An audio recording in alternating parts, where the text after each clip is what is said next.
Capítulo 2. In Memoriam. Harry sangraba. Mientras se apretaba la mano derecha con la izquierda y maldecía por lo bajo, abrió la puerta de su dormitorio empujándola con el hombro. De inmediato se oyó un crujido de porcelana al romperse, pues le había dado un puntapié a una taza de té que había en el suelo delante mismo de la puerta. ¿Pero qué? Echó un vistazo alrededor. El rellano del número 4 de Privet Drive se hallaba desierto. Seguramente Dudley había dejado ahí la taza, convencido de que estaba haciendo una broma ingeniosa.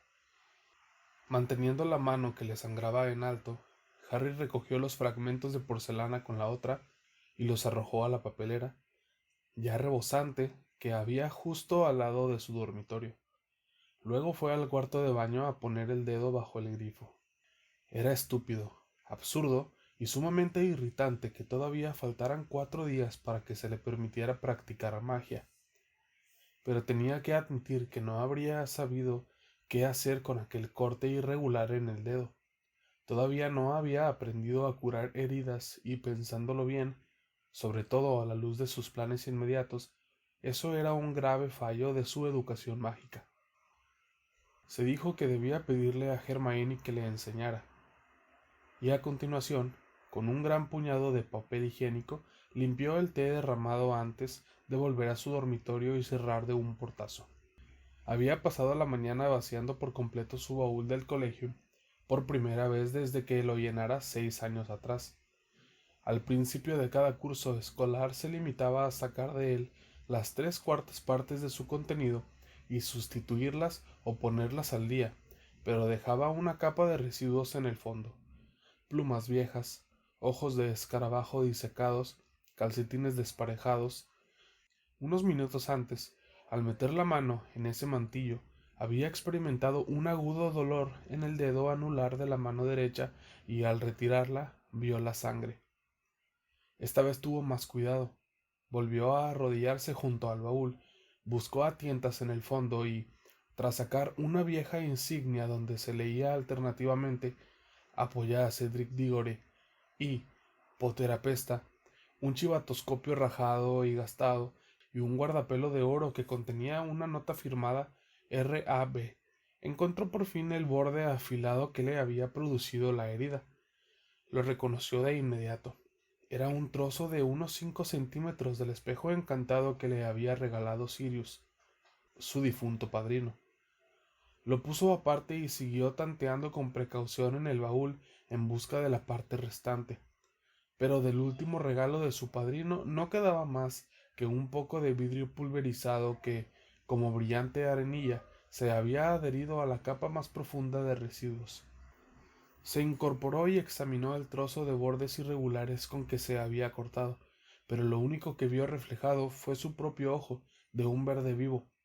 Dejó el fragmento encima de El Profeta de esa mañana, todavía por leer, que estaba sobre la cama, y para detener el repentino torrente de amargos recuerdos y punzadas de remordimiento y nostalgia originados por el hallazgo del espejo roto, arremetió contra el resto de los cachivaches que quedaban en el baúl.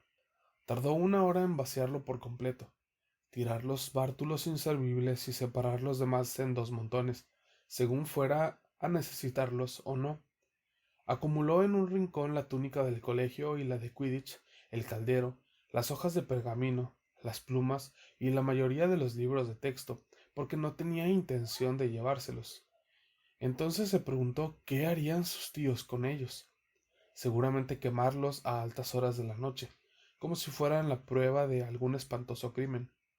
En cambio, metió en una mochila vieja la ropa de Muggle, la capa invisible, el equipo de preparar pociones, algunos libros, el álbum de fotografías que le había regalado Hagrid, un atado de cartas y su varita mágica. En un bolsillo delantero de la mochila guardó el mapa del merodeador y el guardapelo con la nota firmada R.A.B.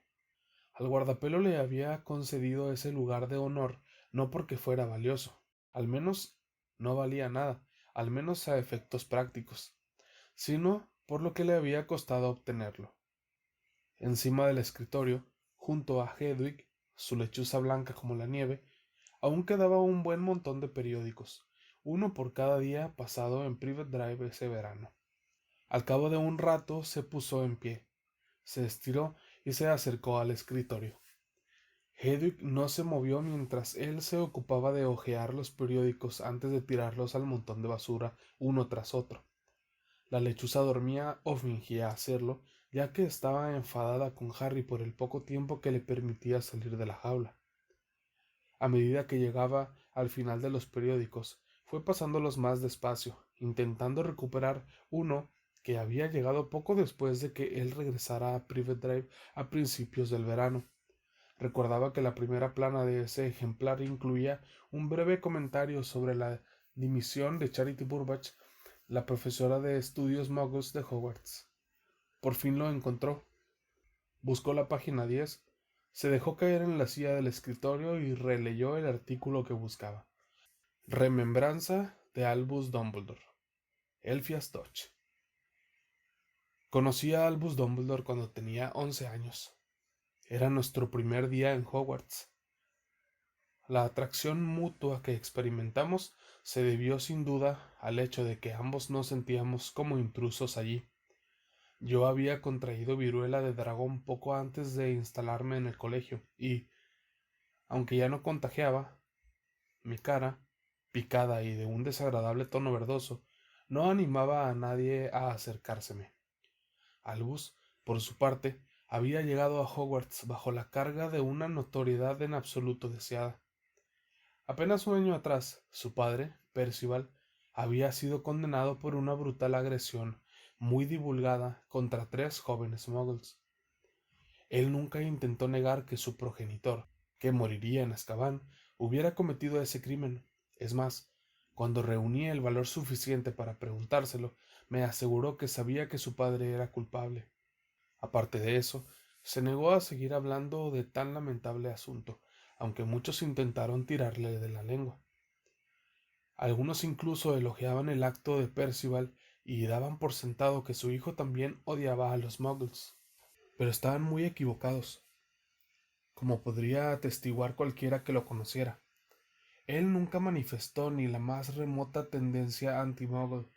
De hecho, con su decidido apoyo a los derechos de los no magos, se ganaría muchos enemigos en los años posteriores. Sin embargo, en cuestión de meses, la fama que iba adquiriendo empezó a eclipsar la de su padre. Hacia finales de su primer curso, ya nadie lo conocía como el hijo de un criminal anti-muggles, sino como, nada más y nada menos, el alumno más brillante que jamás había pasado por el colegio. Quienes tuvimos el privilegio de contarnos entre sus amigos, nos beneficiamos de su ejemplo, así como de su ayuda y sus palabras de ánimo con las que siempre fue generoso. Años después me confió que ya entonces sabía que lo que más le gustaba era enseñar. No solo ganó todos los premios importantes del colegio, sino que pronto estableció una correspondencia regular con los personajes del mundo mágico más destacados de la época, entre ellos Nicolas Flamel, el famoso alquimista, Bathilda Bagshot, la renombrada historiadora, y Adalbert Waffling, el teórico de la magia. Asimismo, varios trabajos suyos fueron incluidos en publicaciones especializadas como La transformación moderna, Desafíos de encantamientos y El elaborador de pociones práctico. La carrera de Dumbledore prometía ser meteórica, y lo único que quedaba por saber era cuándo se convertiría en ministro de magia. Sin embargo, pese a que en los años siguientes a menudo se predijo que estaba a punto de asumir el cargo, nunca tuvo ambiciones políticas. 3 años después de nuestro ingreso en Hogwarts, llegó al colegio su hermano Aberforth. No se parecían mucho, pues este nunca fue buen estudiante y, a diferencia de mi amigo, prefería resolver las disputas mediante duelos en lugar de con discusiones razonadas. Con todo, no es correcto insinuar, como han hecho algunos, que ambos hermanos estuvieran enemistados. Se llevaban tan bien como podían llevarse dos chicos tan diferentes. Para ser justos con Aberforth, hay que reconocer que vivir a la sombra de Albus no era una experiencia agradable. Sus amigos teníamos que sobrellevar el hecho de quedar siempre eclipsados por él, y para su hermano debía de resultar aún más difícil. Cuando Dumbledore y yo terminamos los estudios en Hogwarts, planeamos hacer juntos la entonces tradicional vuelta al mundo, visitando y observando a los magos de otros países antes de emprender nuestras respectivas carreras. Pero se produjo una tragedia. En la víspera del inicio de nuestro viaje, murió la madre de mi amigo, Kendra, y él se convirtió en el cabeza de la familia y su único sostén. Aplacé mi partida el tiempo suficiente para asistir al funeral y ofrecer mi pésame a la familia, pero luego emprendí el viaje en solitario. Como Albus tenía un hermano y una hermana menores a su cargo, y además les habían dejado muy poco dinero, no podía plantearse acompañarme. Ese fue el periodo de nuestras vidas en que tuvimos menos contacto. A pesar de todo, me carteaba con él y le describía, quizá con escaso tacto, las maravillas de mi viaje, desde cómo me salvé por muy poco de las quimeras en Grecia hasta los experimentos de los alquimistas egipcios. En sus cartas, él apenas me hablaba de su vida cotidiana, que a mí se me antojaba frustrante y aburrida para un mago tan brillante. Inmerso en mis propias experiencias, cuando mi año sabático tocaba ya a su fin, me enteré horrorizado de que otra tragedia había golpeado a los Dumbledore, la muerte de su hermana Ariana. Pese a que ésta tenía problemas de salud desde hacía mucho tiempo, el infortunio, acaecido poco después de la pérdida de la madre, afectó mucho a los dos hermanos. Todos los que teníamos una relación estrecha con Albus, y me cuento entre esos afortunados, coincidimos en que la muerte de Ariana y el sentimiento de culpa que lo embargó, aunque él no tuvo ninguna responsabilidad en lo ocurrido, por supuesto, lo marcaron para siempre. A mi regreso encontré a un joven que había soportado un sufrimiento desproporcionado para su edad. Se mostraba más reservado que antes y mucho menos alegre. Por si fuera poca su desgracia, la muerte de Ariana no propició el acercamiento entre él y Aberforth, sino que acentuó su distanciamiento. Con el tiempo, esa situación se resolvió, pues ambos hermanos recuperaron, si no una estrecha amistad, al menos una relación cordial. Sin embargo, a partir de entonces, Albus raramente hablaba de sus padres ni de Ariana, y sus amigos aprendemos a no mencionarlos. Otras plumas se ocuparán de describir los éxitos de los años siguientes. Las innumerables contribuciones de Dumbledore al acervo del conocimiento mágico, entre ellas el descubrimiento de las 12 usos de la sangre de dragón, beneficiarán a generaciones venideras, igual que la sabiduría de que hizo gala en las numerosas sentencias que dictó mientras fue jefe de los magos del Wizengamot. Dicen, todavía hoy, que ningún duelo mágico puede compararse con el que protagonizaron él y Grindelwald en 1945. Aquellos que lo presenciaron han descrito el terror y el sobrecogimiento que sintieron al ver combatir a esos dos extraordinarios magos. La victoria de Dumbledore y sus consecuencias para el mundo mágico se consideran un punto de inflexión en la historia de la magia, semejante al de la introducción del Estatuto Internacional del Secreto o a la caída de el que no debe ser nombrado. Albus Dumbledore nunca fue orgulloso ni pedante. Sabía encontrar algo meritorio en cada persona, por insignificante o desgraciada que pareciera, y creo que sus tempranas pérdidas lo dotaron de una gran humanidad y una enorme compasión. No tengo palabras para expresar cuánto echaré de menos su amistad, pero mi dolor no es nada comparado con el del mundo mágico. Nadie puede poner en duda que Dumbledore fue el más ejemplar y el más querido de todos los directores de Hogwarts. Murió como había vivido, siempre trabajando por el triunfo del bien y hasta el último momento tan dispuesto a tenderle una mano a un niño con viruela de dragón como lo estaba el día que lo conocí. Harry terminó de leer, pero siguió contemplando la fotografía que acompañaba la nota necrológica.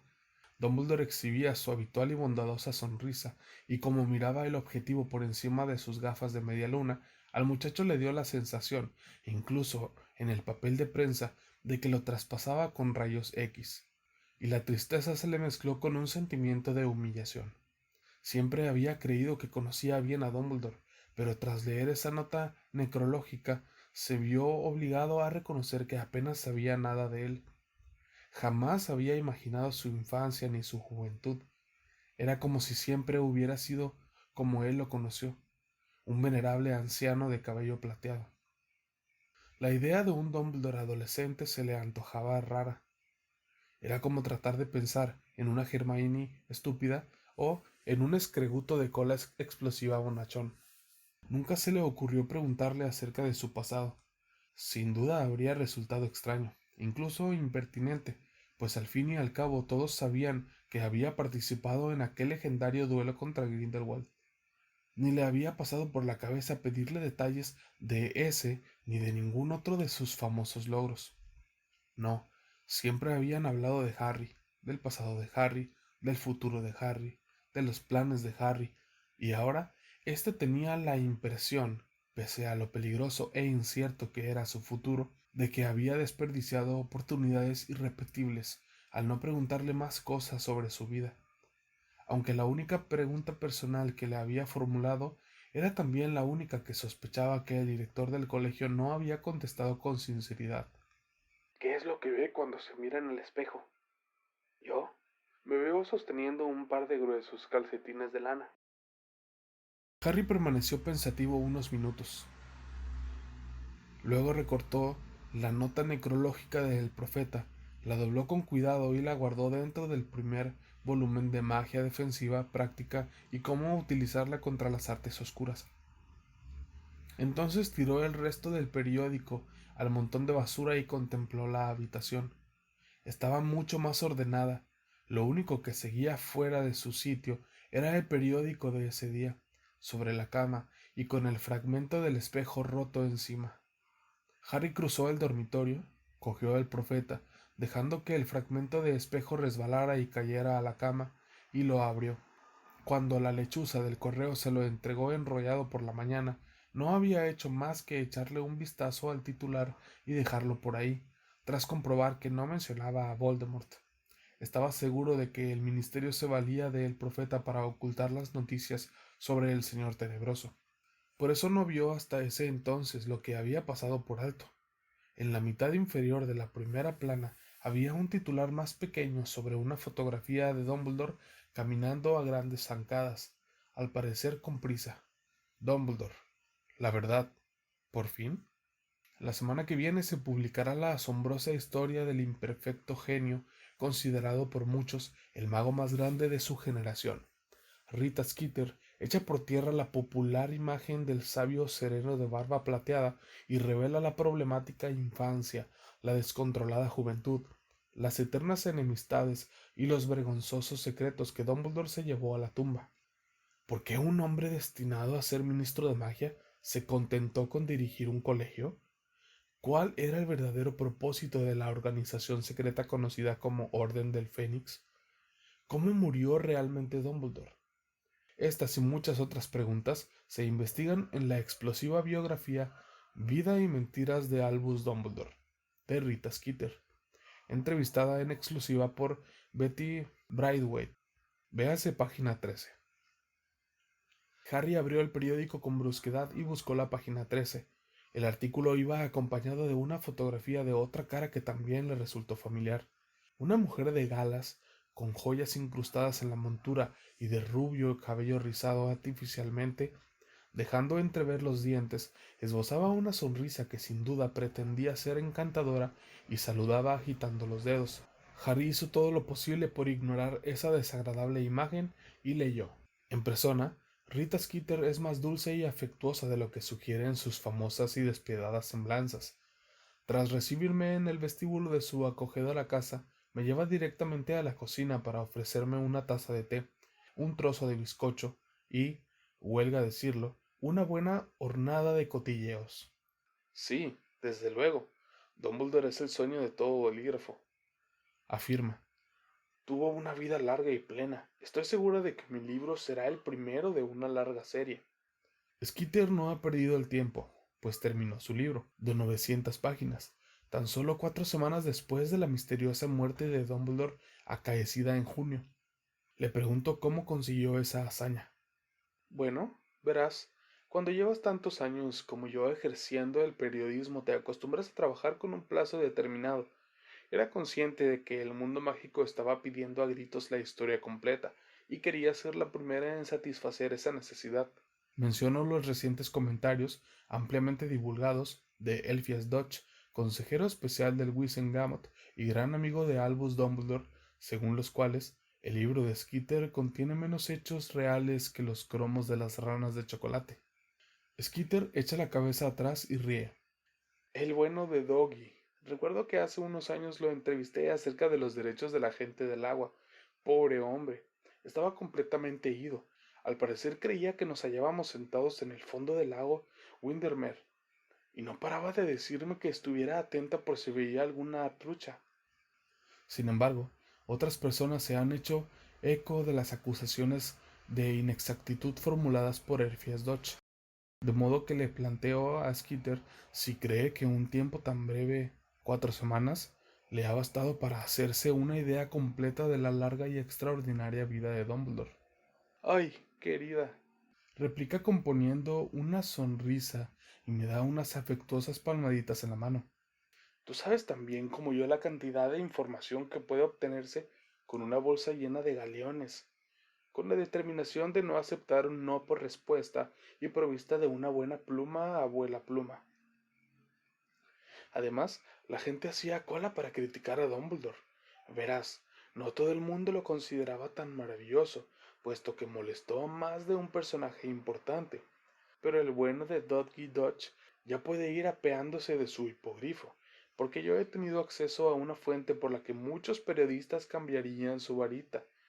Alguien que hasta ahora nunca había hablado en público y que estuvo cerca de Dumbledore durante la etapa más turbulenta e inquietante de su juventud. En efecto, los avances publicitarios de la biografía redactada por Skeeter sugieren que ésta deparará sorpresas a los que creen que Dumbledore llevó una vida sin tacha. Le pregunto cuáles son las sorpresas más relevantes que incluye. Vamos, Betty, no creerás que voy a desvelar lo más destacado antes de que la gente haya comprado el libro, ¿verdad? Bromea la periodista. Pero puedo adelantar que quien siga creyendo que Dumbledore era tan inmaculado como su barba, se va a llevar un chasco. Me limitaré a decir que nadie que alguna vez lo oyera despotricar contra quien tú sabes, habrá podido imaginar que tuvo sus escarceos con las artes oscuras en su juventud. Y para tratarse de un mago que pasó los últimos años de su vida exigiendo tolerancia, de joven no era muy tolerante, que digamos. Sí, Albus Dumbledore tuvo un pasado sumamente turbio, por no mencionar al resto de esa sospechosa familia a la que tanto trabajo le costó mantener a raya. Le pregunto a Skeeter si se refiere al hermano de Dumbledore, Aberforth, cuya condena por parte del Wizengamot por uso indebido de la magia provocó un pequeño escándalo hace 15 años. Bueno, Aberforth solo es la punta del iceberg, responde Skeeter riendo. No, no, me refiero a algo mucho peor que un hermano aficionado a jugar con cabras, o peor incluso que un padre que iba por ahí agrediendo muggles. Además, Dumbledore no consiguió que se moderaran y el Wizengamot los inculpó a ambos. En realidad, las que me intrigaban era la madre y la hermana, así que me puse a indagar y no tardé en descubrir un verdadero nido de infamias.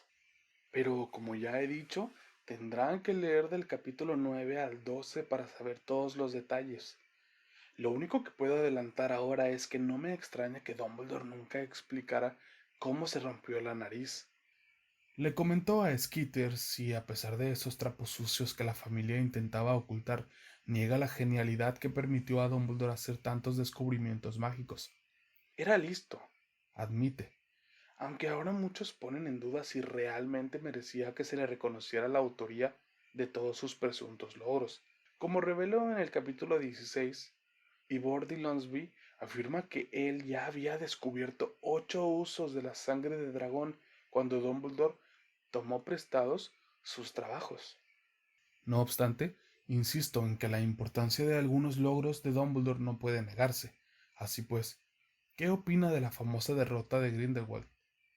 Mira, me alegro de que menciones a Grindelwald, responde Skeeter con una seductora sonrisa. Me temo que aquellos cuyos ojos se humedecen con la historia de la espectacular victoria de Dumbledore Deberían prepararse para recibir un bombazo o quizá una bomba fétida. Fue un asunto muy sucio, ¿sabes? Lo único que voy a decir es que no deben de estar tan seguros de que sea verdad que hubo un espectacular duelo digno de una leyenda. Cuando la gente haya leído mi libro, quizás se vea obligada a concluir que Grindelwald se limitó a hacer aparecer un pañuelo blanco en el extremo de su varita mágica y entregarse sin oponer resistencia. Skeeter niega a dar más detalles sobre ese intrigante tema, así que pasamos a hablar de la relación amistosa que sin duda más fascinará a sus lectores. Ah, sí, sí, dice Skeeter asintiendo enérgicamente. Le dedico un capítulo entero a la relación de Dumbledore con Potter. Hay quien la ha calificado de morbosa, incluso siniestra. Una vez más, insisto en que los lectores tendrán que comprar mi libro para conocer toda la historia. Pero no cabe duda que el director de Hogwarts desarrolló un interés poco natural por Potter desde el principio. Ya veremos si lo hizo realmente por el interés del chico. Desde luego, es un secreto a voces que éste ha tenido una adolescencia muy turbulenta. Le pregunto si todavía sigue en contacto con Harry Potter, a quien entrevistó divinamente el año pasado y sobre quien publicó un revelador artículo en el que él hablaba en exclusiva de su convicción de que quien ustedes saben había regresado. Sí, claro, hemos desarrollado un fuerte vínculo. El pobre Potter tiene muy pocos amigos auténticos y nosotros nos conocimos en uno de los momentos más difíciles de su vida, el torneo de los Tres Magos. Seguramente soy una de las pocas personas con vida que pueden jactarse de conocer al verdadero Harry Potter. Esa afirmación nos lleva a hablar de los numerosos rumores que todavía circulan acerca de las horas finales de Dumbledore. ¿Cree Skeeter que Potter estaba presente cuando murió el profesor? Verás, no quiero hablar demasiado. Está todo en el libro. Pero hay testigos oculares del castillo de Hogwarts que vieron a Potter huyendo del lugar momentos después de que el director del colegio cayera, saltara o fuera empujado desde la torre. Más tarde, Potter acusó a Severus Snape, a quien guarda un profundo rencor. ¿Ocurrió todo como parece? Eso tendrá que decidirlo la comunidad mágica, después de leer mi libro. Dejamos esa intrigante frase en el aire. No cabe duda de que Skeeter ha escrito un auténtico bestseller. Entretanto, las legiones de admiradores de Dumbledore quizá estén temblando por lo que pronto descubrirán sobre su héroe. Harry llegó al final del artículo y se quedó contemplando la página como embobado. La rabia y el asco surgían en su interior como vómito. Arrugó el periódico y lo lanzó con todas sus fuerzas contra la pared, donde se unió al resto de la basura amontonada alrededor de la rebosante papelera. A continuación, se paseó abstraído por la habitación, abriendo cajones vacíos y cogiendo libros para luego dejarlos en los mismos montones, apenas consciente de lo que hacía. Algunas frases del artículo le resonaban en la cabeza. Dedico un capítulo entero a la relación de Dumbledore con Potter. Hay quien lo ha calificado de morbosa e incluso siniestra. Tuvo escarceos con las artes oscuras en su juventud. He tenido acceso a una fuente por la que muchos periodistas cambiarían su varita.